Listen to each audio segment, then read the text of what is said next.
Bonjour à tous et bienvenue dans ce numéro d'interview exclusive. Aujourd'hui, nous recevons le tout premier Africain à avoir occupé un poste de manager au siège de Microsoft dans la Silicon Valley. Nous sommes avec Jack Bonjao. Bienvenue Jack. Merci. Comment allez-vous? Je vais bien, merci. Et vous? Je vais super bien. Vous êtes le tout premier Africain à avoir occupé un poste de manager au siège de Microsoft dans la Silicon Valley. Vous êtes également un ingénieur en informatique. Vous êtes un auteur camerounais et également un entrepreneur. J'aimerais savoir comment tout cela a commencé et si vous parlez un peu de votre enfance. Oui, en ce qui concerne mon enfance, je suis né à Yaoundé, dans un quartier qu'on appelle Golongo, où j'ai encore beaucoup d'amis, les voisins d'une manière générale. Donc j'ai commencé mon parcours, mes études ici, au pays, grâce à mon père, qui attachait une importance particulière à l'éducation. Il faisait tout ce qu'il pouvait pour nous envoyer à l'école et pour payer nos études. Dans le même temps, je dis souvent que je suis tombé, pour ainsi dire, dans le travail dès ma naissance. Parce qu'en marge des études, nous travaillions beaucoup avec notre père, justement.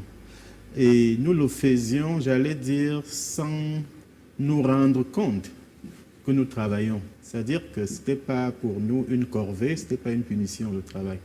Le travail, ça allait de soi. Le travail, qu'est-ce qu'on faisait? Papa il avait commencé comme un commerçant. Et nous l'accompagnions dans son bar, parfois tard dans la nuit, enfin tard pour lui, peut-être pas pour les enfants, mais on pouvait se lever à 4h, 5h du matin, par exemple, pour aller faire l'inventaire. Donc, dès le départ, nous avons pris de bonnes habitudes en ce qui concerne l'effort. Par la suite, je suis allé étudier à l'étranger. J'y ai fait mon baccalauréat, j'ai fait une formation d'ingénieur et je suis allé aux États-Unis. Mais pour faire court, une fois aux États-Unis, je suis allé à l'université, en l'occurrence George Washington University, et j'ai fait un MBA là-bas et ensuite je me suis lancé dans l'aventure professionnelle. Mais mon dernier job avant d'être recruté par Microsoft, c'était à PricewaterhouseCoopers, qu'on venait de créer. C'est une entreprise qui a été créée après une fusion entre Coopers & Lybrand et Pricewaterhouse. Quel a été votre métier de rêve? Est-ce que vous aviez rêvé d'être, c'est-à-dire de parcourir le monde quand vous avez parcouru le monde? Est-ce que ça avait été votre rêve ou bien? Mon rêve, suscité un peu par mon père, je dois le dire, c'était de devenir médecin. Et moi, en ce qui me concerne, c'est une profession qui ne me déplaisait pas. J'aurais même souhaité devenir chirurgien. J'ai toujours été très impressionné par la chirurgie. Vous en doutez, mon père avait une proximité, sinon un amour pour les médecins. Voilà, on avait un médecin de famille. Et je me souviens même lorsque j'étais enfant, j'entendais parler du docteur René Somba, qui était un grand chirurgien. Je ne l'ai jamais rencontré de ma vie, mais on en parlait à la maison. C'était une espèce de statut du commandeur dans le domaine de la médecine. Donc, on aurait pu penser que ma vocation, c'était de devenir médecin. Par la suite, deux choses m'ont fait changer d'avis. Premièrement, mon tempérament. Je ne pense pas que j'aurais pu être un bon médecin. Parce qu'un bon médecin, ça peut aller vite, les urgences, etc. Et si, comme il arrive parfois, on commet des erreurs, on peut ne pas s'en remettre. En tout cas, j'aurais eu du mal à m'en remettre psychologiquement. Donc voilà déjà quelque chose qui a limité ce choix. La deuxième raison, c'est que je pense que je suis un homme de recul, c'est-à-dire que j'aime les métiers comme les métiers d'ingénieur, où on peut prendre son temps, il n'y a pas urgence, on peut travailler, on peut faire un travail de fond sans se soucier du fait qu'il va falloir le faire en 1 semaine, 2 semaines. D'ailleurs, je vais vous dire qu'il y a des produits que nous avons créés chez Microsoft qui ont mis 5 ans. Je pense par exemple à Windows 2000. Ça a mis 5 ans pour aboutir à un produit final. Donc, je pensais que ce type de démarche scientifique, où on recherche l'exactitude, on prend son temps, il n'y a pas d'urgence. Ça ne veut pas dire qu'on ne travaille pas vite. On peut travailler vite tout en prenant son temps. Donc, j'estimais que, pour moi en tout cas, ce serait le meilleur métier. Et je n'avais même pas pensé, pour tout vous dire, à devenir tout de suite informaticien. Ce qui m'a finalement convaincu, c'est que l'informatique était une science, une discipline relativement nouvelle. Lorsque j'étais en France, je vais vous dire que ce qu'on appelle les grandes écoles, aucune de ces écoles n'avait un cursus sur l'informatique. Ça peut paraître très étonnant aujourd'hui, mais les écoles comme Centrale, Polytechnique n'avaient pas un cursus complet en informatique. L'informatique était considérée comme une science marginale, voilà, même comme un hobby, comme on dit. Oui, c'était facultatif. Voilà, c'est facultatif. Mais j'ai eu la chance de prendre la mesure, très tôt, de bonne heure, de prendre la mesure de l'importance de l'informatique. Parce que je lisais beaucoup, j'ai toujours beaucoup lu, même si j'ai commencé la vraie lecture sur le tard, mais c'est un autre débat. Je lisais beaucoup des articles sur Bill Gates, Steve Jobs, etc., ce qu'ils étaient capables de faire, certains abandonnant même leurs études pour aller le faire. Bien évidemment, je ne suggère pas aux jeunes gens d'abandonner leurs études. Même Bill Gates a dit qu'il n'aurait pas dû partir de Harvard. Donc, vous voyez à quel point il y avait une passion. Nous avions une certaine passion pour l'informatique. C'est d'ailleurs ce qui va me pousser aux États-Unis, parce que j'estime que l'Europe est encore relativement limitée en la matière. Vous avez travaillé chez Microsoft pendant près de 10 ans. Oui. Qu'est-ce que vous avez retenu? Qu'est-ce que ça vous a apporté? D'abord, je dirais sur le plan humain, Oui. Les hommes comptent beaucoup. Les hommes, les femmes, bien entendu. Ce n'est pas les machines qui m'ont impressionné. Oui. C'est les hommes. C'est leur caractère, leur tempérament, leur sens de l'éthique, en tout cas dans le milieu où j'ai travaillé. Je crois que fondamentalement, dans la Silicon Valley, on peut dire qu'il y a une certaine honnêteté intellectuelle. On peut le dire. C'est-à-dire? C'est-à-dire que les gens prennent conscience de la valeur d'un autre collègue et lui donnent le mérite qui devrait lui revenir. Je peux vous donner un exemple.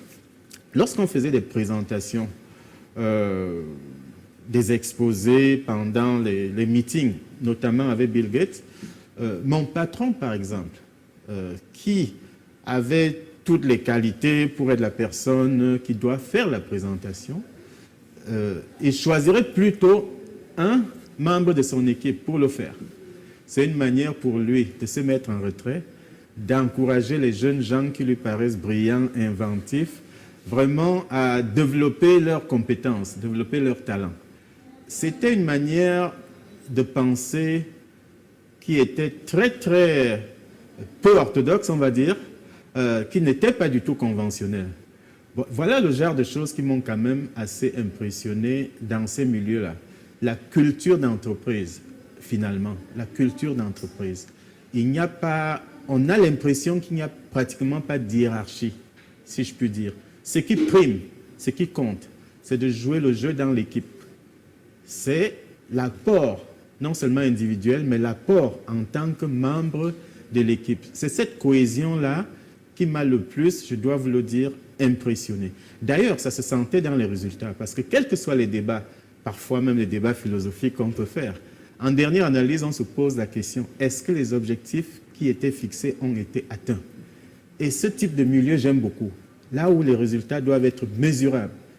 Vous vous engagez à faire un travail et vous faites tout pour terminer ce travail et même aller au-delà, sans chercher des excuses. Oh, la conjoncture a fait ceci, oh, cela, oh, il y a eu une coupure d'électricité. Non, ce n'était pas ça l'état d'esprit. Donc finalement, au point que au point que lorsque on faisait les séances pour assigner les tâches aux différents collègues, paradoxalement, je dis paradoxalement parce que ce n'est pas souvent le cas chez nous, si on dit qu'est-ce qui veut s'occuper de ce projet, vous allez voir que tout le monde va lever la main. Exactement. Voilà. C'est-à-dire que schématiquement, les gens se discutaient des projets, au point que parfois, on dirait Fatima, vous en avez trop pris, il faudrait quand même donner quelque chose aux autres. Oui. Voilà l'état d'esprit. Donc, voilà, c'est dans ce contexte que nous travaillons. On avait de la passion pour ce que nous faisions et on voyait des résultats. On savait qu'on participait à notre manière à changer le monde. Quand un produit sortait, quel plaisir de se lever à 4 heures du matin et être le premier à faire la queue pour acheter le produit en même temps que les consommateurs externes. Vraiment, c'était quelque chose de fantastique, de formidable. Mais vous parlez de cette mentalité que vous avez trouvée là-bas, qui vous a impressionné, le caractère. Mais pourquoi avoir quitté Microsoft pour venir s'installer, s'investir même, pour venir investir dans la santé et le développement en Afrique? Je dirais d'abord que c'est une boutade, qu'on ne quitte jamais définitivement Microsoft. Voilà, on le dit. Bon, mais je suis néanmoins parti, premièrement, parce que je n'étais pas allé à Microsoft pour me soucier de mon avenir personnel. Voilà, il faut bien le retenir. Il ne s'agit pas de me soucier de mon avenir personnel. Même avant Microsoft, bon, je gagnais passablement bien ma vie. Bon, cela va de soi. Je voulais faire quelque chose pour mon pays, sinon pour le continent africain. Et je n'ai même pas attendu de partir de Microsoft pour commencer des actions dans ce sens.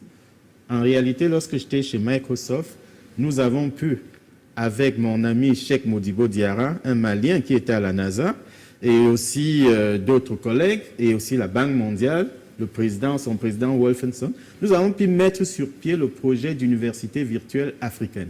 C'était un projet avant-gardiste en 2000, mais beaucoup de gens pensent que j'ai travaillé plein temps sur ce projet. Non, j'ai travaillé sur ce projet alors que j'étais encore à Microsoft. Bien évidemment, Microsoft m'avait encouragé à le faire. Mais lorsque je suis parti définitivement, pour ainsi dire, même si je suis resté consultant de temps à autre, c'est parce que j'avais conscience du fait que nous pouvions faire des choses. Quand je dis nous, moi, des jeunes gens qui me paraissaient talentueux dans notre pays, et Dieu sait qu'il y en a, nous pouvions faire des choses. Et j'estime d'ailleurs que nous les avons faites. En tout cas, nous avons fait un travail d'avant-garde. D'avant-garde, c'est-à-dire que nous avons jeté les bases d'un écosystème qui aboutira notamment à ce qu'on appelle aujourd'hui la Silicon Mountain, c'est-à-dire à Buea, voilà, ce centre de technologie, mais aussi chez les jeunes gens comme Arthur Zhang qui a créé le cardiopad, Alain Teff qui a créé un produit pour pouvoir contrôler les femmes enceintes, la santé en tout cas des femmes enceintes à distance. Donc, cette éclosion-là, je peux dire que nous sommes directement ou indirectement à l'origine de cette effervescence. Il y a une véritable effervescence chez nous. Mais en même temps, il faut le reconnaître, je ne peux pas dire que je sois totalement satisfait. Je pense qu'il y a eu, et il y en a, des défis, des obstacles qu'il faudrait surmonter. Vous avez parlé de santé tout à l'heure. Genesis Telecare, si je prononce bien, oui, votre entreprise oui, qui mise sur la télémédecine. Qu'est-ce que Genesis Telecare apporte de concret aux soins? De façon très schématique, Genesis Telecare permet de démocratiser l'accès aux soins de santé. Ça veut donc dire qu'en fait, ça vise en priorité les patients, nos compatriotes qui sont dans les zones les plus reculées. Parce que nous avions fait un constat à l'époque qui demeure pertinent aujourd'hui, c'est que lorsqu'on était dans une zone reculée, je ne sais pas, dans l'extrême nord, et qu'on veut faire certains examens, on est parfois obligé de venir jusque dans les grandes villes, soit Yaoundé, soit Douala pour le faire. En tout cas, c'était le cas à l'époque. vers 2010. Nous nous sommes donc dit qu'il faudrait essayer de décentraliser cela. Et la meilleure manière de le faire, c'était de faire des soins à distance. La télémédecine n'était pas nouveau. L'Inde la pratiquait très bien. D'ailleurs, nous avions des partenaires indiens. Mais dans notre pays, elle était tout à fait nouvelle. Nous avons fait œuvre de pionnier en la matière. Et les choses, de mon point de vue, ont très bien marché. Et pas seulement de mon point de vue. Les Nations Unies nous ont donné un prix pour notre projet de télémédecine. Les Nations Unies en partenariat avec le gouvernement de Finlande. Malgré l'apport du Minepat, pour dire les choses telles qu'elles sont, parce qu'au départ, nous avons eu le soutien du Minepat, et je dirais même que, en toute honnêteté, le ministre Motazé, qui était alors au Minepat, avait compris l'enjeu de ce projet. Et c'est pour ça qu'il nous avait accompagnés dans la mesure du possible dans ce projet-là. C'était pas évident. C'était pas évident. Même appréhender l'importance de cette télémédecine, c'était pas évident. Ça n'allait pas de soi. Mais voilà quelqu'un qui avait quand même pu mesurer l'importance de notre démarche. Mais le succès a été relativement satisfaisant, comme je vous l'ai dit. Et quand je dis relativement, Internet a d'une certaine manière plombé nos efforts. Non, peut-être pas freiner nos efforts. Quand il dit freiner nos efforts, c'est-à-dire le coût d'accès à Internet. Malgré nos efforts considérables, nous n'avons pas pu obtenir un accès qui puisse être démocratisé dans tout le pays. Et ça reste encore vrai aujourd'hui.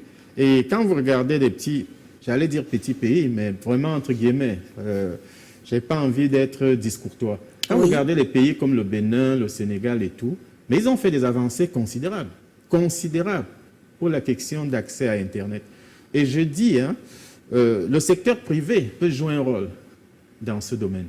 C'est-à-dire les compagnies de télécommunications, celles qui donnent accès à Internet, qui ont un succès formidable, et c'est bien, j'apprécie, peuvent faire un effort pour qu'on puisse avoir un accès fiable d'abord, et un accès qui n'est pas trop onéreux. Donc voilà. Donc je pense que c'est une problématique qui s'impose encore aujourd'hui, et je le regrette. D'accord. Vous avez récemment lancé un concours de start-up à Kribi. Oui. Quelle était l'ambition derrière ce concours? Bon, l'ambition, elle est très simple. L'idée de concours de start-up, elle n'est pas nouvelle, mais la spécificité chez nous, c'est que d'abord, nous sommes installés à Kribi parce que nous estimons que pour faire un bon travail de software engineering, comme on dit, il faut toujours être dans une zone reculée, si je puis dire. Nous avons notre structure à Kribi. Bien sûr, nous avons des bureaux à Douala, à Bafoussam, à Ngaoundéré maintenant. L'idée de concours, pour en parler, c'est d'encourager des jeunes gens, jeunes créateurs de start-up, comme on dit, à venir concourir, y compris les femmes. Lorsque ils sont sélectionnés à travers justement ce concours, nous les encadrons afin qu'ils puissent créer effectivement leur entreprise, leur start-up. Nous les encadrons jusqu'à ce qu'ils décollent, pour employer le jargon habituel. Et je suis très fier de cette démarche dans la mesure où le premier prix a toujours été gagné par une femme. Wow. Oui. Bon, les femmes sont valables. Voilà, elles sont connues. Oui. Elles sont connues, Marie-Ange et Togo. On avait mis ce prix-là précisément pour encourager les femmes parce que généralement, très peu embrassaient la carrière informatique ou scientifique. Là, je suis un peu curieuse. Là, qu'est-ce qu'elle a gagné comme prix? Qu'est-ce qu'on gagne dans voilà, ce prix? je vais vous dire. Oui. Le premier a en valeur numéraire 1 million de francs. Mais on l'encadre aussi, c'est-à-dire qu'on lui remet, il faut que ce soit clair, on lui remet cet argent, mais c'est encadré, on lui remet ça en 3 étapes. Vous allez commencer, on va travailler ensemble On vous donne le tiers de votre argent. Vous investissez ça là où vous voulez. Peut-être vous achetez un laptop, peut-être vous achetez...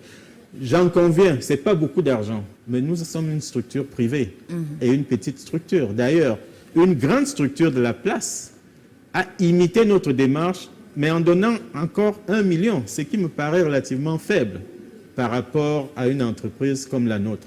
Beaucoup d'entreprises, en effet, ont commencé à adopter notre démarche. Tant mieux, c'est très bien pour le pays. Donc c'est ça en fait, on les encadre afin que... Nous on a souvent une dizaine, on sélectionne une dizaine de start-up. Quand je dis start-up, chaque start-up peut avoir 4 ou 5 personnes. Voilà. Si vous avez 5 fois 10, ça fait à peu près 50 personnes finalement que vous encadrez jusqu'à ce que ces personnes concrétisent leur projet de start-up. Mais j'ai quand même un petit regret, malgré ce succès relatif. Certains de nos meilleurs ingénieurs, lorsqu'ils décollent, comme on dit, ils préfèrent aller à l'étranger. Faudrait pas? Je pense pas. En tout cas, c'était pas notre souhait au départ. Nous voulions former les talents ici pour qu'ils restent, pour qu'ils créent de l'emploi. Il y en a qui le font. Mais je dis, parmi ceux qui partent, ce sont souvent les meilleurs. Encore que vous me diriez que vous aussi, vous êtes partis. Bien entendu, ils peuvent partir, pourvu qu'ils aient un plan de retour. C'est ça le plus important. Ou alors qu'ils essaient d'aider à partir de ces pays-là, comme certains le font d'ailleurs, il faut le reconnaître. Je vous ai dit que je n'ai pas attendu mon départ définitif de Microsoft pour parcourir l'Afrique avec des amis dont Cheikh Modibo Diarra pour mener des actions. Ça aussi, c'est possible. Mais je n'ai pas... Voilà, j'ose penser que c'est ce qu'ils vont faire. Parlons d'éducation maintenant. Qu'est-ce qu'il manque dans notre système éducatif pour pouvoir faire des jeunes de vrais leaders? J'ai essayé de regarder un classement qui a été fait. Vous pourriez me dire que les classements qui sont faits, que ce soit à l'international ou ailleurs, oui, ils sont subjectifs, j'en conviens. Mais ils ont des conséquences. Si vous voulez, si vous vous rappelez, lorsque le classement de Shanghai, vous êtes sans doute au courant, des universités mondiales avait commencé. Shanghai, c'est-à-dire fait par des Chinois. Et je vous rappelle que c'est fait par des Chinois, mais les universités chinoises ne sont pas classées premières. Voilà. Donc, on ne peut pas mettre en question l'objectivité de ce classement-là. Un grand pays comme la France avait des universitaires qui disaient que, voilà, ils cherchaient à dénigrer ce classement, qui n'était pas objectif, etc., etc. Moi, j'avais réagi dans plusieurs médias en disant que peut-être vous avez raison, parce qu'ils avaient des écoles comme Polytechnique, Normale, Sup, Centrale, qui venaient très, très loin. Donc, au lieu de chercher à comprendre ce qui s'est passé, ils se sont mis à dire « Oh non, ce classement, ça ne vaut rien. » Tout. Moi, j'ai dit « Faites attention. Peut-être que ça ne vaut rien. » Sauf que le petit génie qui se trouve au fin fond du Niger ou à Calcutta, quelque part en Inde, quand il va regarder ce classement, qu'est-ce qu'il va faire? Il va dire, OK, on a dit que Harvard est la meilleure. Quand il aura des bourses pour aller soit à Polytechnique, à Centrale ou à Harvard, il va choisir Harvard, systématiquement, parce que les brillants aiment toujours se retrouver entre eux. Donc finalement, ça va encore renforcer les universités qui sont dites les meilleures. Je ne sais pas si on se comprend. Ça va renforcer. Donc, il faut plutôt se poser la question, pourquoi est-ce que nous avons été mal classés? Peut-être se rapprocher même des promoteurs de ce classement et chercher à comprendre et s'améliorer. Je suis heureux de constater que c'est ce que la France a commencé à faire finalement, en regroupant plusieurs écoles pour former des grands groupes. Pour en revenir au Cameroun, ce qui nous concerne, j'ai appris que dans le classement, je peux me tromper, hein, il n'y a aucune université, parmi les universités africaines des secteurs primaires, il n'y a aucune qui soit camerounaise. Moi, ça m'interpelle. J'avance le même argument. Peut-être qu'ils ne sont pas objectifs, c'est possible. Mais je me pose la même question, et je ne doute pas de la qualité, en tout cas des élèves camerounais. Je connais le potentiel de nos élèves. Cependant, ceux qui regardent ce classement, S'ils voulaient venir dans l'une de nos universités, ils vont peut-être s'abstenir et dire « Oh, finalement, je vais à l'université de Makerere en Ouganda, parce que ça se retrouve dans les 50 premières. » Donc, c'est pour vous dire qu'il y a du travail à faire. Vous allez me dire « Oui, on est toujours en train de chercher à s'améliorer, d'accord. » Mais il faut aussi penser peut-être qu'il y a des problèmes structurels et pas uniquement conjoncturels. Donc, voilà mon analyse. Je dis encore une fois, je ne doute pas du talent de nos jeunes élèves, que ce soit femmes ou hommes. Je dis simplement que ne laissons plus ces organisations internationales, ne balayons plus, pour ainsi dire, d'un revers de la main ce qui vient de ces organisations internationales. Parce que ça a un effet, ça a des conséquences. En dehors du fait des classements, parce que on est en train de chercher à savoir ce qu'il manque, bien ce qu'il faut faire dans le système éducatif, ce qu'il faut ajouter et autres, dans le système éducatif camerounais pour former les leaders de demain. En dehors maintenant du fait des classements, est-ce que vous pouvez dire d'autres? Bon, moi je dirais que sur le plan de la théorie, peut-être qu'on fait des choses qui sont bien, mais je pense que dans la pratique, il faut aller plus loin. Je vais vous donner un exemple. Bon, déjà, vous avez dit sur le plan théorique qu'on fait des choses qui sont bien. Quelles sont déjà ces choses? Parce qu'il faut qu'on repère déjà ces choses bien qu'on fait. Il y a des établissements, hein, on les connaît, oui, qui ont un très bon enseignement, un très bon système. D'ailleurs, ça se joue sur les résultats lorsqu'il y a un examen comme le baccalauréat. Ma fille est dans un établissement où ils font 100%. oui. Voilà. Ça, c'est pas dû au hasard. C'est quand même un travail. Ceux qui ne les font pas, moi j'ai appris, hein, j'espère que c'est de la fiction, qu'il y a un établissement qui a eu, peut-être plusieurs même, qui ont eu 0, qui ont été reçus au baccalauréat. Ça fait quand même, on peut quand même s'interroger. Pour moi, c'est du jamais vu. C'est du jamais vu. Donc, on peut aussi essayer de comprendre ce que font les établissements. Moi, je ne suis pas un spécialiste en tant que tel de l'enseignement, je dois déjà vous le dire. Néanmoins, j'observe, je fais des observations, je fais des constats. Je dis, si nous avons quelques établissements, même s'ils ne sont pas très nombreux, mais qui sont des établissements d'excellence, les autres établissements moins bons peuvent essayer de les imiter. Maintenant, il y a autre chose. On a toujours constaté, et moi compris, que lorsque nous formons des jeunes gens, des jeunes ingénieurs en l'occurrence, ce qui constitue un obstacle, c'est que ce n'est pas forcément de bons managers. Être un bon ingénieur, ce n'est pas forcément être un bon manager. Le management, oui, en partie, ça s'enseigne dans les écoles. Mais en réalité aussi, c'est dans la pratique. Il ne faut pas perdre de vue là-dessus. Moi, je suis de ceux qui pensent, en effet, que dans les établissements, pour répondre à votre question de façon un peu plus précise, il faut mettre l'accent sur la notion d'éthique. L'éthique, c'est le fondement de notre réputation. L'éthique a foutu le camp. Ce n'est plus comme c'était en notre temps. Quand il dit éthique, je ne vais pas être discourtois, mais je pense aujourd'hui qu'il y a beaucoup de tricherie. Même les parents, parfois, accompagnent ça. C'est-à-dire que le diplôme pour le diplôme. Si votre enfant peut avoir un diplôme, quels que soient les moyens qu'il utilise pour l'avoir, la fin va les justifier. Je pense que c'est une dérive qui est très, très inquiétante. Donc, chaque fois que moi je rencontre la jeunesse, je leur dis toujours, l'éthique, c'est le fondement de votre carrière professionnelle, de votre avenir, de votre vie tout court. Ne balayez pas cela d'un revers de la main, ça va vous rattraper.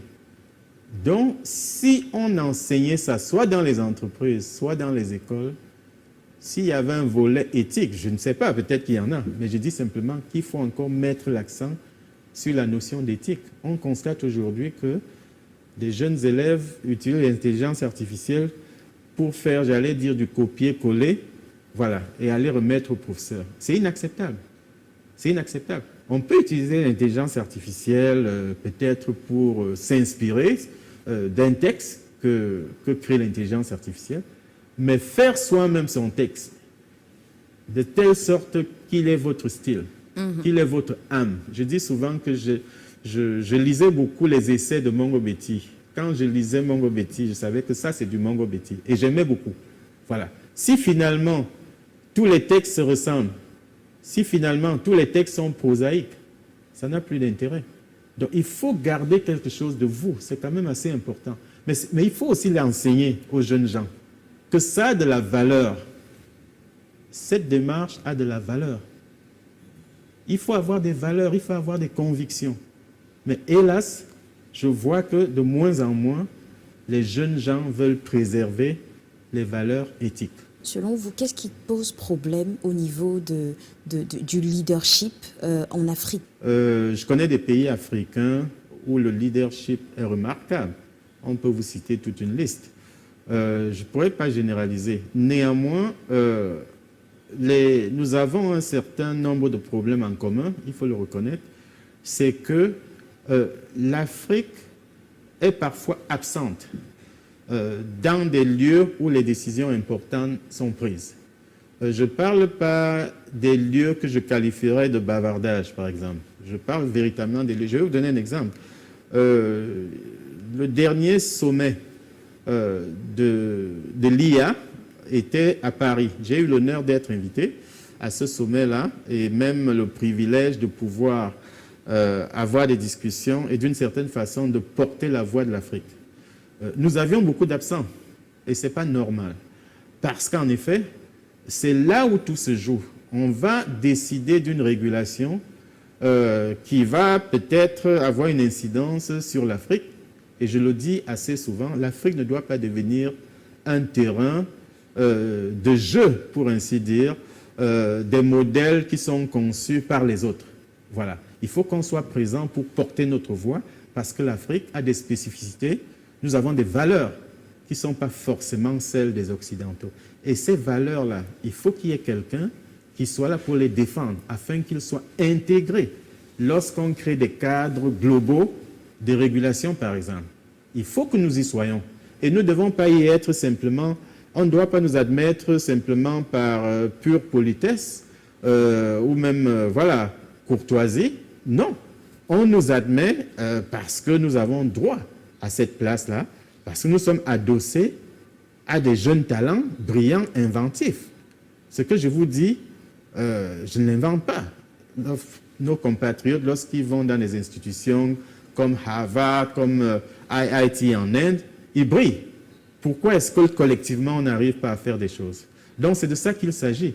Nous devons arracher, passez-moi l'expression, la place qui est la nôtre. On ne doit pas attendre qu'on nous invite. On s'invite.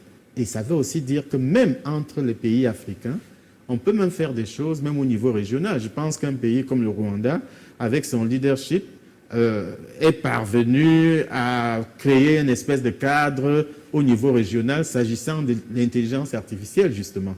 C'est le genre de choses que nous devrions faire. Et nous sommes à la limite, nous ne sommes pas des politiques, en tout cas moi je ne le suis pas, je suis un technicien. Voilà, je suis un technicien qui est tout disposé à apporter mon concours à toute démarche allant dans ce sens. Nous avons en effet écrit une lettre aux chefs d'État et de gouvernement très récemment pour les mettre en garde contre les dérives de l'intelligence artificielle. Parce que rien n'est fait. Rien n'est fait. C'est un vide. Et nous approchons une année électorale. Vous imaginez les dégâts que l'intelligence artificielle peut causer, notamment l'imitation des voix, les fake, deepfakes, comme on dit aujourd'hui. Il faut bien pouvoir faire quelque chose.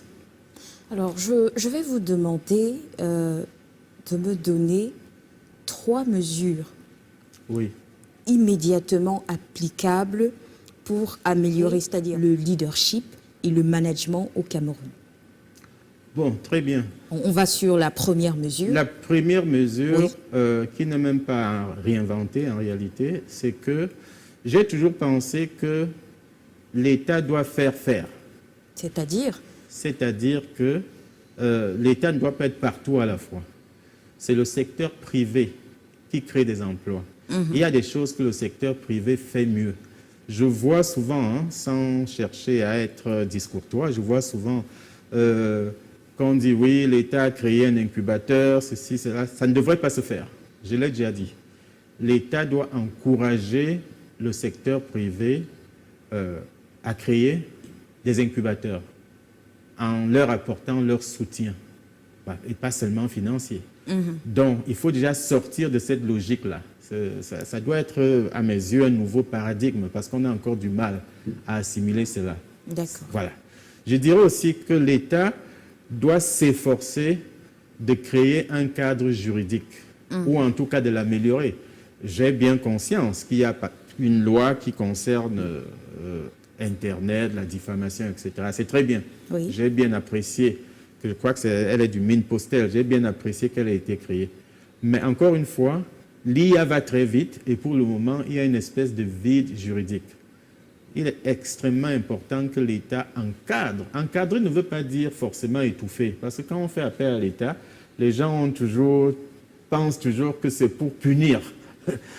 Voilà. Il ne s'agit pas que de cela, il s'agit simplement de définir les règles du jeu que nous devrions tous respecter. Là, il y a absolument un vide. Et je dirais aussi que... C'est la troisième. Bon, la troisième, je vous dirais simplement, nous devons savoir, l'État doit savoir où concentrer. C'est une question de distribution des ressources, voilà, finalement, pour le dire de façon schématique. J'entends souvent des sommes faramineuses qui sont investies. Je ne vais pas viser tel ou tel domaine. Oui. Mais je dis là, une fraction de ces sommes peut être utilisée, par exemple, pour faciliter l'accès à Internet, par exemple.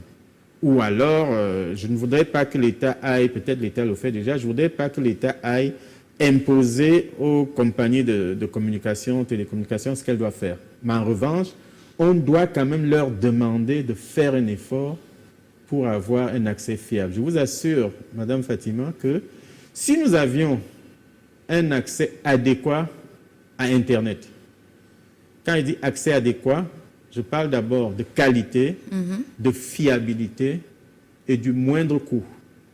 Je vous assure que les jeunes gens que je connais exploseront avec des petites entreprises et créeraient des emplois. Voilà un lourd handicap aujourd'hui et je suis d'ailleurs ravi que je mentionne ça comme le dernier point. Mais c'est le point le plus important. Bon, on va dire l'avant-dernier point, parce que j'aimerais ajouter, parce que vous avez parlé beaucoup d'État. Quand je parlais de mesures à prendre pour améliorer le leadership et le management au Cameroun, vous avez beaucoup parlé. Donc, les 3 mesures que vous m'avez données, c'était l'État, l'État, l'État. Et au niveau des citoyens, si je vous demandais d'ajouter 2 mesures pour les citoyens que nous sommes. Très bien. Les citoyens, j'en appelle à leur sens de l'éthique. Nous portons manifestement une responsabilité sur ce qui nous arrive finalement. Un sens du travail d'équipe, ce qui n'est pas souvent le cas. Et je pense aussi que voilà, il faut que chacun, the right man, comme on dit, at the right place. Ça, on ne le dira jamais assez. Si vous voulez plomber une entreprise, amener même quelques personnes incompétentes et vous les faites travailler avec des personnes compétentes. Ça va démobiliser à coup sûr toute l'équipe. Ok, la mesure que vous avez donnée pour le citoyen, c'est l'éthique. Maintenant, celui qui nous écoute derrière son petit écran à la maison et qui ne sait pas, parce que vous parlez d'éthique. Je suis en train de dire que même quand c'est difficile, et surtout quand personne ne vous regarde, do the right thing, même quand personne ne vous regarde. Parce que sinon, il y en a qui vont se dire, bon, comme personne ne me regarde, voilà, je vais utiliser un raccourci, etc., etc. Ça peut vous paraître anodin de le dire comme ça, mais je vous dis, chère madame, c'est l'essentiel. L'éthique, c'est votre boussole. C'est ça que je leur dis. Si vous voulez réussir, parce qu'ils peuvent se dire, sur le court terme, qu'est-ce que ça me rapporte? On vous observe. On vous observe, même lorsque vous ne le savez pas. Nous, on voyait cela dans les interviews. À Microsoft, tout le monde fait l'interview. Hein. C'était individuel, c'était aussi par panel. On s'assoit, on vous place là. Ce n'est pas les calculs mathématiques qui seront décisifs. Je peux vous le dire, je peux vous le confier. C'est votre attitude. La passion que vous avez par rapport à ce que vous voulez faire. Est-ce que vous venez là parce que vous voulez une augmentation de salaire? Ou vous venez là parce que vous êtes passionné par les par les produits qu'on fait, par l'équipe même. Parce que vous voulez travailler avec une équipe où les gens sont intellectuellement curieux, où il y a la vivacité d'esprit. On vous observe. Et finalement, je vais vous dire que Dell, quand vous entendez parler de Dell Computer, les ordinateurs Dell, a confié dans un livre que je lisais que quand lui conduisait l'interview, on lui envoyait un candidat, parce que parfois ces patrons font ça, il lui posait une question, il lui donnait une orientation, il disait, vous ne pensez pas que ça va dans ce sens? Si la personne dit, oui, effectivement, vous avez raison, et il va changer d'avis à dessein, il va dire, ah, non, j'ai voulu dire plutôt dans ce sens, pour voir votre réaction. Je crois qu'avec ça, vous avez une idée de ce que c'est que l'éthique, l'honnêteté intellectuelle. Bien évidemment, sa conclusion, c'est quoi? Si vous changez aussi à 180 degrés, sans autre forme de procès, passez-moi l'expression, il va dire non, ça, ce n'est pas le genre de candidat que nous voulons voir ici. Donc, ça en dit long de la notion d'éthique. Et ce qui fait la différence finalement entre les candidats, ce sont ces petites choses entre guillemets. Je vous l'ai dit, ce n'est pas chez les ingénieurs le fait que vous avez pu faire tous les calculs qu'on vous a demandé, parce qu'à la limite, toute personne qui se présente est brillante, elle est intelligente, etc. Ce qui fait la différence, c'est votre degré de passion et c'est finalement votre sens de l'éthique. Donc, ça veut dire qu'ici, on a besoin d'être plus honnête. Oui. C'est-à-dire, c'est une question d'honnêteté, c'est une question de savoir-vivre et pas seulement de savoir-faire. Bien sûr. D'accord. Bien sûr. Et j'aimerais poser une question. Qu'est-ce que vous dites à la jeunesse, c'est-à-dire à ce jeune-là qui veut innover, mais qui a peur de foncer? La jeunesse, elle a du temps devant elle. Elle peut essayer des choses. Et justement, vous avez raison, ça peut faire peur de penser que je vais essayer, je vais échouer. Mais non. Finalement, même lorsque vous échouez, non seulement vous persévérez en changeant notamment la manière de procéder, mais vous vous dites aussi c'est une source d'apprentissage. Il faut qu'il se rapproche quand même de personnes qui disposent d'une expertise que lui n'a pas. Voilà. Je vais encore prendre l'exemple du management. L'ingénieur a beau être brillant, il invente un produit, il ne sera pas forcément celui qui saura le commercialiser, par exemple. Il ne sera pas forcément, même s'il crée sa structure, il ne serait pas forcément celui qui saura gérer les ressources humaines.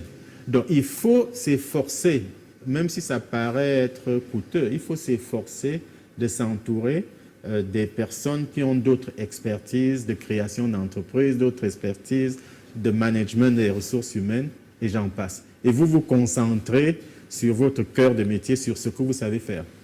J'ai encore envie de vous parler de management avant de conclure avec la prochaine question. J'ai envie de vous demander, est-ce que vous pouvez me donner 4 mots, c'est-à-dire on n'est plus sur des phrases, c'est-à-dire 4 mots qui définissent un manager et un leader? Un leader doit pouvoir montrer l'exemple. Ne pas se contenter de dire aux autres, vous devez faire ceci, vous devez faire cela. Il faut que lui ou qu'elle soit aussi capable de le faire. Donc, première chose, un exemple ou encore un modèle. Un modèle. Un modèle. Donc, un modèle, leader. Ce serait même encore mieux, au point que les gens se disent, tiens, j'aimerais être comme lui. Ça, c'est premier mot. Deuxième mot. Deuxième mot, je dirais, il faut écouter. L'écoute. Voilà, l'écoute, c'est extrêmement important parce que vous allez trancher sans avoir suffisamment écouté. Il y a de fortes chances que ce soit erroné, votre décision. Donc, il faut écouter. Je dirais aussi... En troisième? Il faut être juste. Le mot « juste » revient souvent. Comme tout à l'heure, on parlait d'éthique. Ça veut dire que l'éthique ne manque pas toujours. Il faut être juste. Moi, je dis souvent, pas que je dis, ma femme avait l'habitude de dire que j'aurais dû être l'avocat des causes perdues. Je ne supporte pas l'injustice. Ça va même au-delà d'être un bon leader. Il faut être juste. Il ne faut pas créer un environnement où il y a de l'injustice. Les gens vous observent. Ce n'est pas que vous qui observez vos employés, eux aussi vous observent. Qu'est-ce que vous appelez injustice, par exemple? C'est-à-dire, il faut qu'il y ait de l'équité.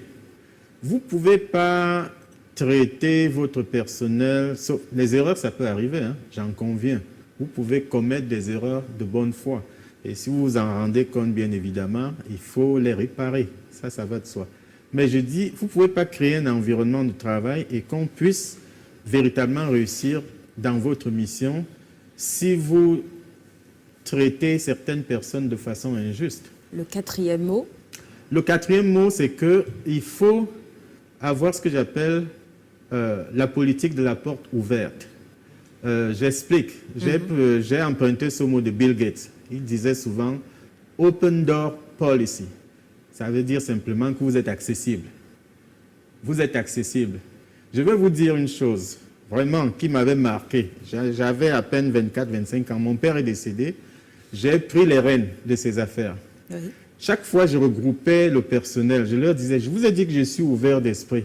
Venez me voir si vous avez des soucis, etc., etc. Donc, quand je les retrouve pour des réunions, il y avait toujours des plaintes. Il y a eu ceci, il y a eu cela, il y a eu cela. J'ai dit, mais comment? Je vous avais dit de venir me voir quand il y a un problème. Qu'est-ce qui se passe? Personne n'est venu me voir. C'était le silence absolu. Une jeune dame s'est levée, elle m'a dit, devant tout le monde, mais patron, il faudrait aussi comprendre qu'on a quand même peur de vous. J'ai appris de cela. Effectivement, je ne pense pas qu'elle inventait. Elles avaient peur, pas parce que je veux faire peur, parce qu'elle estimait simplement qu'avoir accès au patron, c'est quelque chose de délicat. Ça veut donc dire qu'il faut que je fasse un effort pour aller vers eux, pour montrer que je ne suis qu'un homme comme eux, pour rendre cet accès véritablement facile. Ce que je veux dire finalement, c'est qu'il y a des gens qui peuvent dire « Ah non, je suis accessible, tout le monde le sait », mais au fond, ils ne le sont pas. Pas peut-être intentionnellement, mais par d'autres façons de se comporter. Je ne sais pas ce qu'ils voyaient en moi qui les répugnait, mais je dis simplement que quand on vous dit ça, il faut en prendre acte et essayer de réfléchir et trouver un moyen d'être un peu plus souple. Peut-être faire ce que mon premier patron aux États-Unis faisait. Chaque mois, on était une société des centaines de personnes. Chaque mois, il prenait tous les employés dont l'anniversaire coïncide en ce mois-là. Donc on se retrouvait une dizaine, une douzaine. Il les amenait dans un resto manger, dans un cadre décontracté. Il payait l'addition. Je crois que c'est le genre de choses qu'un bon leader doit faire. Parce que dans un cadre comme celui-là où vous ne parlez même plus de travail, ça fait en sorte que les gens soient décontractés. Et ça vous permet d'avoir un échange beaucoup plus convivial. Et la prochaine fois, puisqu'on parle de peur, ils n'auront plus peur de vous. Ça ne veut pas dire qu'ils ne vous respectent pas.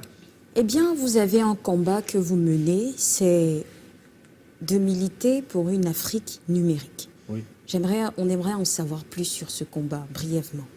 J'ai eu la chance, avec d'autres Africains, dont Cheikh Modibo Diarra, que c'était un moment où la technologie, ce qu'on avait appelé les nouvelles technologies, explosait.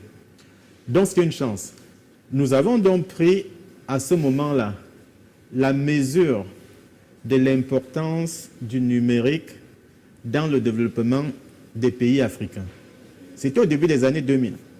Dans la foulée, j'ai publié un livre, Internet, une chance pour l'Afrique. C'était le titre, qui a connu un certain succès. Parce qu'à l'époque, il y avait beaucoup de sceptiques. Même à la Banque mondiale, qui était partenaire, on disait non, non, les Africains ne sont pas encore mûrs pour la technologie.